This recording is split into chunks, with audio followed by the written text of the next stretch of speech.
ఉమ్మడి అనంతపురం జిల్లా ప్రజా పరిషత్ సాధారణ సర్వసభ్య సమావేశంలో పింఛన్లు వాలంటీర్లతో ఎందుకు పంపిణీ చేయలేదని వైసీపీ సభ్యులు ప్రశ్నించడంతో మడకశిర ఎమ్మెల్యే ఎంఎస్ రాజు ధీటుగా సమాధానమిచ్చారు.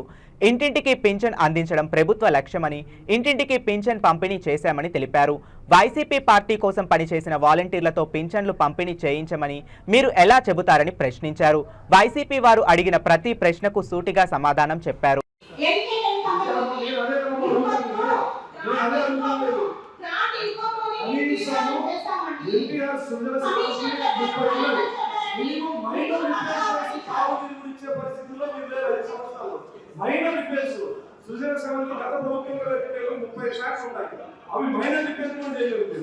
అసలు దాదాపు 700 కోట్లు ఉంటే 450 కోట్లు నీళ్లు లేకపోయినా 18 చెట్లు 5 సంవత్సరాలు తీసుకోలేదు.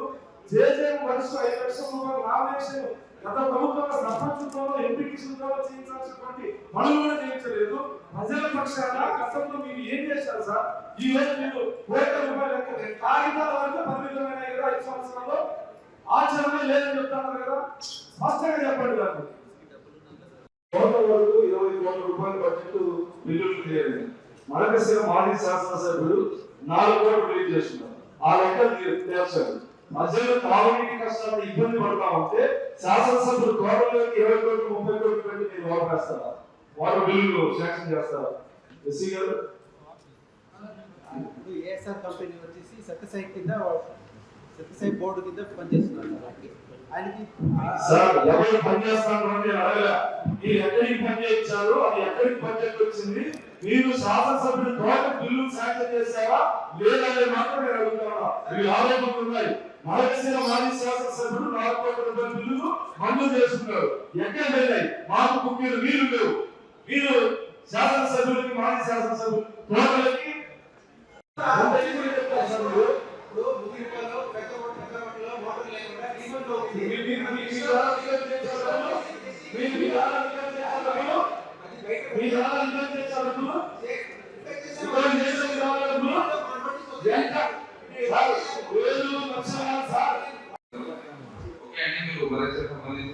కాబట్టి నెక్స్ట్ వీక్ ఒక మదర్సీన స్పెసిఫిక్ గా ఒక రివ్యూ లాగా పెట్టాము. మదర్సీన ఏ ఇష్యూస్ పెండింగ్ ఉన్నాయి, ఏ స్కూల్ ఏ ఫేజ్ వరకు కంప్లీట్ అయింది, ఖర్చు పెట్టారా లేదా, ప్లస్ హెడ్ మాస్టర్ అకౌంట్ ఎన్ని డబ్బులు ఉన్నాయి చూసి ఒక మీటింగ్ ఒక పెడతాము. ప్లస్ సార్ కూడా చెప్పినారు, కొత్త కలెక్టర్ సార్ కూడా ఈ రోజు రేపు జాయిన్ చేస్తా ఉన్నారు. సర్వీస్ చేస్తూ కూడా థ్యాంక్ యూ సార్.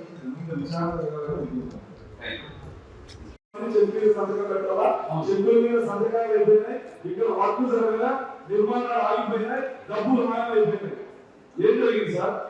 మొత్తం రాయలసీమ మొత్తం ఒక విద్యా కమిటీ సలహాదారు ఆధ్వర్యంలో జరిగినాయి. మొత్తం ఆయుధాలు, సిమెంట్ ఇవన్నీ కూడా లక్షల కోట్ల రూపాయలు అవినీతి జరిగింది. 4 నెలలైతే భోజనం ఒక్క స్కూల్లో కూడా అసలు వర్క్ జరగల. ఒక్క సమాధానం చెప్పడం. తర్వాత సత్యసాయి జిల్లాకి పూర్తిగా అన్యాయం జరిగింది. ప్రభుత్వ కార్యాలయాలు లేవు. మొత్తం ప్రతి శాఖకు ఇన్ఛార్జ్ ఉండడం వల్ల నాకు అభివృద్ధి అనేది శూన్యం.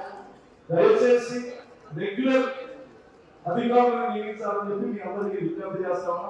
ప్రతి శాఖకు ఇన్ఛార్జ్ ఉండడం వల్ల కింది స్థాయి సిబ్బంది సరిగా ఉద్యోగుల పంపకాలనే ప్రభుత్వ కార్యాలయాలనే కొత్త జిల్లా ఏర్పడిన 1 రూపాయి అభివృద్ధి బడ్జెట్ లేదు.